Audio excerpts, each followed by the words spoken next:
पायी मोर्चा आणि या पायी मोर्चाच्या माध्यमातून जयस्तंभाविषयी असलेल्या आपल्या ज्या काही समस्या होत्या या समस्या आपण शासनापर्यंत पत्रव्यवहाराच्या माध्यमातून मांडल्यात. असे कित्येक वर्ष आपण मांडत मागून घे म्हणा, मागून घे.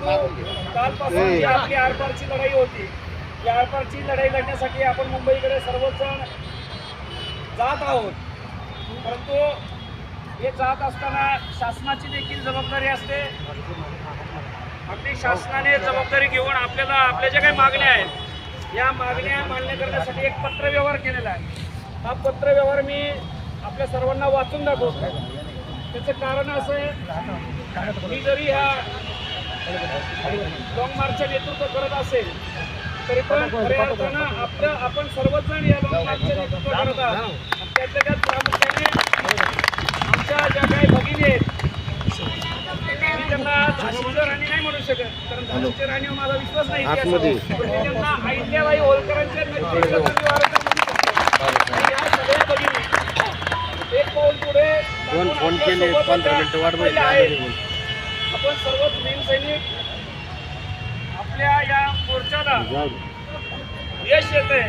पण प्रामुख्याने निवेदन घेण्याच्या अगोदर त्यांच्या मागण्या ज्यांनी मान्य केलेल्या आहेत शासनाने त्या घेण्याच्या अगोदर मी हे काही स्वीकारलेलं नाही. त्या मागण्या वाचून दाखवणं माझं काम आहे. कारण ह्या मोर्चात तुम्ही एवढं कष्ट घेतलेले आहे त्यामुळे तुमच्यापर्यंत हा विषय संपूर्ण पोहोचला पाहिजे म्हणून आम्ही वाचून दाखवतोय. आपले विषय घेऊन त्यांनी आपल्याला एक पत्र दिलेलं आहे. उपरोक्त विषयाच्या अनुषंगाने आपल्या नेतृत्वाखालील कोरेगाव भीमा विजयस्तंभ सेवा संघाने दिनांक 12/9/2024 रोजी 12 वाजता दरम्यान भीमा कोरेगाव विजयस्तंभाच्या विविध मागण्यासाठी कोरेगाव भीमा पुणे ते मंत्रालय मुंबई असा सन्मान मार्च पायी मार्च काढलेला आहे. सदर मोर्चाच्या अनुषंगाने आपण आपले मागण्याबाबत माझ्याकडे निवेदन दिलेले आहे. आपल्या निवेदनातील मागण्यानुसार खालीलप्रमाणे नमूद केल्याप्रमाणे संबंधित विभाग यांना या कार्यालयाकडून सत्वर कार्यवाही नियोजित करण्याबाबत लेखी कळवण्यात आलेले आहे. सदर प्रशासकीय यंत्रणाची 20/9/2024 रोजी माझ्या अध्यक्षतेखाली बैठक बोलवलेली आहे.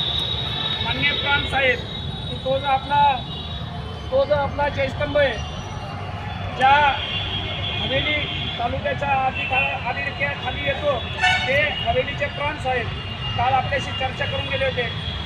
डॉक्टर यशवंत माने म्हणून त्यांनी सांगितलं की 20 तारखेला माझ्या अध्यक्षतेखाली बैठक बोलवली आहे. सदर बैठकीत आपण मागणी केलेल्या सर्व मागण्याबाबत संबंधित सर्व प्रशासकीय यंत्रणांशी चर्चा करून मागण्या आगामी 1 जानेवारी 2025 रोजीच्या शौर्य दिनापूर्वी पूर्ण करण्याबाबत प्रशासनाने जबाबदारी घेतलेली आहे. सगळ्यांनी टाळ्या वाजवून स्वागत करा. हे जरी त्यांनी पत्र दिलं तरी पण आपण इथं थांबलोय का तर नाही.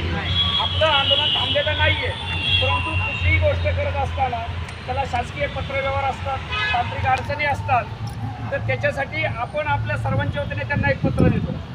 ते पत्र असं देतोय की जर 1 जानेवारी 2025 शौर्य दिनाच्या अगोदर ह्या मागण्या पूर्ण झाल्या नाही तर महाराष्ट्रातील एकही आमदार मंत्री त्या ठिकाणी आम्ही येऊ देणार नाही. जर ह्या मागण्या पूर्ण झाल्या नाही तर एक आमदार एक मंत्री अजितदादा असो किंवा अजून कोणी असो त्या ठिकाणी आम्ही कोणालाच येऊ देणार. ज्या पद्धतीने प्रशासनाने किंवा प्राण साहेबांनी हे आपल्याला आदेश दिलेले किंवा आपल्याला पत्र काढलेलं आहे. आपण साध्यातली साधी गोष्ट करत असताना आपल्याला वेळ जातो. आता गणपतीचे दिवस चालू आहे, विसर्जन आहे. 20 तारखेनंतर त्यांनी सर्व संबंधित खात्याचे अधिकारी यांची मीटिंग बोलवलेली आहे. जसं की स्तंभाला आपल्याला तात्काळ दुरुस्ती करायची तर त्याच्यासाठी पुरातत्व खातं आहे. पार्टीचा विषय आहे त्याच्यासाठी जिल्हाधिकारी आहेत. म्हणजे प्रत्येक विषयाला संबंधित अधिकारी याच्यामध्ये तर प्रत्येक अधिकाऱ्याची त्या ठिकाणी बैठक बोलवणार आहे. त्याच्यामध्ये आपल्याला आमंत्रित करणार आहे. आपण एक शिष्टमंडळ तयार करू. हे शिष्टमंडळ त्या बैठकीला जाईल आणि त्यांच्याबरोबर शासनाबरोबर राहून आपलं हे पूर्ण काम करू. तर त्यांना आपण आता त्यांच्याकडनं एक मोठं नायक तहसीलदार केंद्रेकर साहेब आलेले आहेत पिंपरी चिंचवडचे. त्यांना मी सांगितलेलं आहे तुमचं पत्र आम्ही एका हाताने घेणार आणि आमचं पत्र तुम्हाला एका हाताने घेणार. त्याच्यावर तुमची सही पाहिजे आम्हाला जबाबदार अधिकारी. नाही 1 जानेवारीपर्यंत पूर्ण झालं.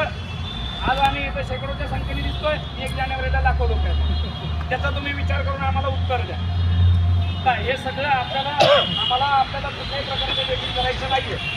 परंतु आम्हाला आमच्या प्रमुख मागण्याकडे लक्ष वेधायचं आहे, म्हणून हा मोर्चा होता.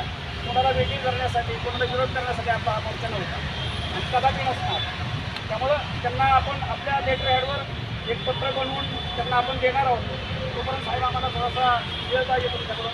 ते पत्र बनवून आल्यानंतर आपण सर्वांसमक्ष ते पत्र चालेल. मान्य आहे सगळ्यांना? डॉक्टर बाबासाहेब आंबेडकरांचा डॉक्टर